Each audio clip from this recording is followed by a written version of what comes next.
नमस्कार दोस्तों, आपका स्वागत है सृष्टि सूत्र पर, जहां हम विज्ञान, अध्यात्म और अस्तित्व के गहन रहस्यों को सरलता से समझते हैं। अगर आप भी उन जिज्ञासु यात्रियों में से हैं जो जानना चाहते हैं, मैं कौन हूं, अचेतना कहां से आती है और क्या आत्मा का वजूद विज्ञान में भी सिद्ध हो रहा है, तो इस वीडियो को अंत तक जरूर देखें। सालों तक विज्ञान ने चेतना को सिर्फ दिमाग की न्यूरॉन्स की गतिविधि माना, एक बायोलॉजिकल इल्यूजन यानी एक माया। लेकिन अब सर रोजर पेनरोज और स्टुअर्ट हैमरॉफ जैसे वैज्ञानिक कह रहे हैं, नहीं, चेतना कोई भ्रम नहीं, यह ब्रह्मांड की बुनियादी रचना है। इन दोनों ने मिलकर OR यानी ऑर्केस्ट्रेटेड ऑब्जेक्टिव रिडक्शन सिद्धांत दिया। इनके अनुसार हमारा मस्तिष्क कोई चेतना उत्पन्न नहीं करता, बल्कि यह चेतना को पकड़ने वाला रिसीवर है, जैसे एक रेडियो तरंगों को ट्यून करता है।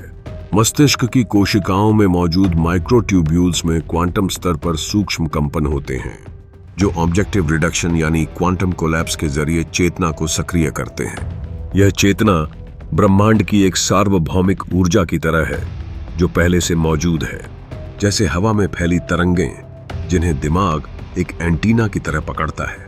तो अगर चेतना ब्रह्मांड की मौलिक ऊर्जा है, तो क्या शरीर के समाप्त होने के बाद भी यह समाप्त नहीं होती? यह सीधा इशारा करता है प्राचीन आध्यात्मिक सिद्धांतों की ओर कि आत्मा नश्वर नहीं है, बल्कि यह कर्मों की गठरी लेकर एक शरीर से दूसरे शरीर की ओर बढ़ती है।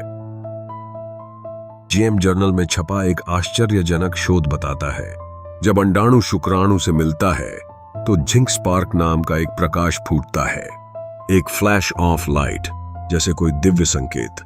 पेनरोज और हैमरॉफ मानते हैं यह वही क्षण हो सकता है जब चेतना ब्रह्मांड से आकर नए शरीर से जुड़ती है। लेकिन ध्यान दीजिए, वो आत्मा कोई भी गर्भ चुनती नहीं, वो उस गर्भ को महसूस करके चुनती है जिसकी ऊर्जा या कंपन उसकी पुरानी स्मृतियों, कर्मों और अधूरे पाठों से मेल खाती हो। यहां प्रवेश करता है एक और अद्भुत विचार, एपिजेनेटिक मेमोरी। हमारा DNA सिर्फ शरीर का नक्शा नहीं है, यह वातावरण, अनुभव और भावनाओं से प्रभावित होता है। यानी पिछले जन्मों की प्रवृत्तियां, इच्छाएं, अधूरे कार्य DNA के आसपास सूक्ष्म रूप से एनकोड हो सकते हैं और अगली बार उस चेतना के साथ स्थानांतरित हो सकते हैं, जैसे कोई पेन ड्राइव जो पुराने डेटा को नए लैपटॉप में लगाकर फिर से सक्रिय कर देती है। तो क्या आपने कभी देखा है कि कुछ बच्चे जन्म से ही किसी खास चीज में रुचि रखते हैं, या उन्हें किसी डर से बिना कारण डर लगता है? ये सब एपिजेनेटिक मेमोरी के संकेत हो सकते हैं। शायद आत्मा अपने कर्मों को पूरा करने के लिए ही उसी ऊर्जा वाले गर्भ को चुनती है। अब जरा सोचिए, ऋषियों ने कहा था, अहम ब्रह्मास्मि, मैं ही ब्रह्म हूं, और विज्ञान कहता है चेतना एक मौलिक क्वांटम घटना है जो हर जगह है, बस हर कोई उसे ट्यून नहीं कर पाता। ऋषियों ने कहा था कर्म फल देते हैं, और विज्ञान कहता है हर एक्शन का एक रिएक्शन होता है। ऋषियों ने माना AUM को ब्रह्मांड का मूल नाद, और विज्ञान बताता है कि हर ऊर्जा, हर चेतना कंपन और तरंगों से जुड़ी है। तो क्या हम यह कह सकते हैं कि आध्यात्मिक सत्य और वैज्ञानिक खोजें अब एक ही दिशा में चल रही हैं?